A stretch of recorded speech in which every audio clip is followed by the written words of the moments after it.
Around 230 million years ago, at least 19 alligator-size amphibians expired together on an ancient floodplain in what is now Wyoming.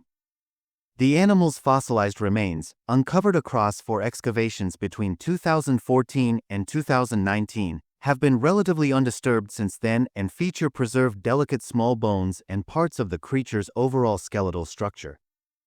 The well-preserved findings could provide insight into how these Triassic amphibians lived and grew up, researchers reported in a new study published Wednesday, April 2, in the journal PLOS1.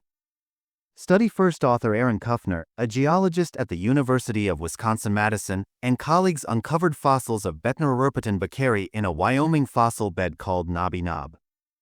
These alligator-sized creatures belong to an ancient amphibian group known as metaposaurids, a family of large, primitive four-legged amphibians. B. beckeri is the oldest known North American metaposaurid. It lived during the Triassic period, 252 million to 201 million years ago, and may have frequented freshwater lakes and rivers as breeding grounds. It's fairly common to find large piles of bones, known as bone beds, in the fossil record. Typically, bone beds occur when flowing water deposits bones in the same place over many years.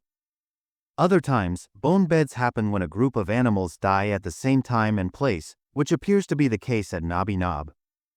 This assemblage is a snapshot of a single population rather than an accumulation over time, Kuffner said in a statement. The discovery more than doubles the number of known Betneroperton beckeri individuals. Alongside the B. beckeri fossils, the team also found fossilized plants, bivalves, and fossilized poop, called coprolites. The amphibian bones didn't show any signs of having been moved by flowing water, suggesting these creatures came to rest in or near calm waters and were slowly buried by fine sediments during repeated floods. This left some of the fossils in the same shape and arrangement as the animal's actual skeletons. The researchers found B. beckeri fossils of various sizes, which could help explain how the animals grew and aged. Because the closely grouped bones weren't carried to the site by currents, the researchers suspect the animals perished around the same time.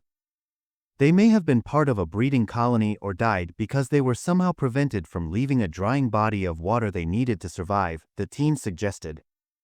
It's still unclear whether mass metaposaurid die-offs like the one at Knobby Knob were common during the Triassic or whether the site represents an isolated event.